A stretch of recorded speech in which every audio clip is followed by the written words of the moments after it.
pick me, choose me, love me. But like, really? Go away. I was the most ridiculous young person, if I'm being honest.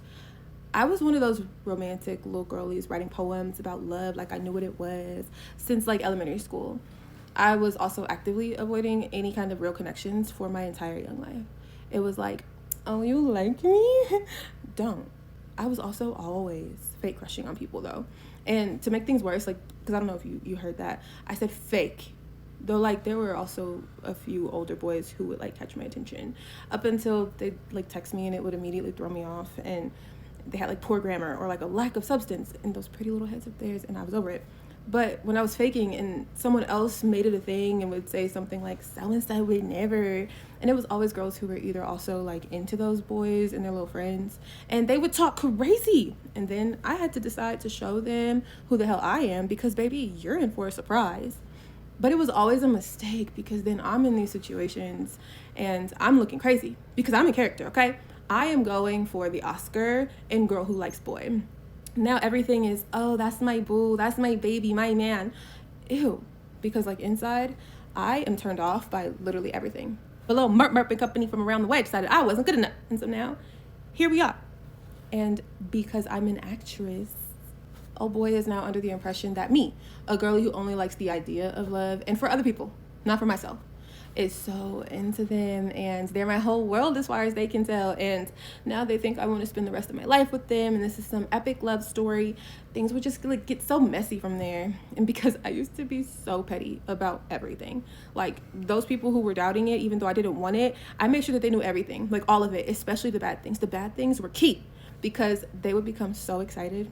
Like it fueled me. Like the acting would just get better. Like Meryl Streep would be so proud of how I went above and beyond. And like I looked so dumb, and it was intentional. Whole time I was truly an idiot, because ma'am, you did all of this for someone that you're not actually into, and now you have to figure out how to escape him. And then you have to do it when people least expect it, and you have to just get as dramatic as possible, because my escape was usually just being the most annoying person in the world until he would leave me alone. And like that was my pattern.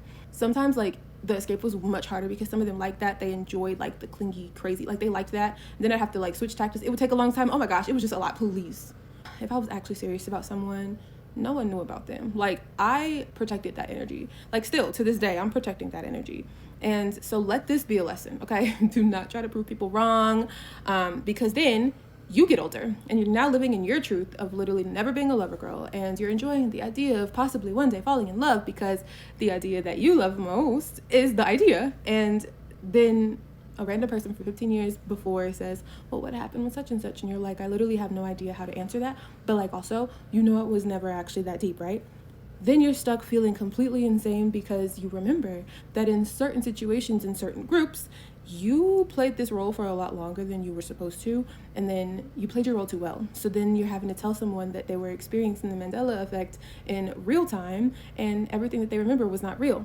And so this, kids, is why I'm now older and wiser and calmer and ready to marry my very rich, very beautiful man. And as we're experiencing wedding bliss, I can admit that I'm capable of falling in love while I'm writing the book about the player who fake fumbled and became a Hall of Famer.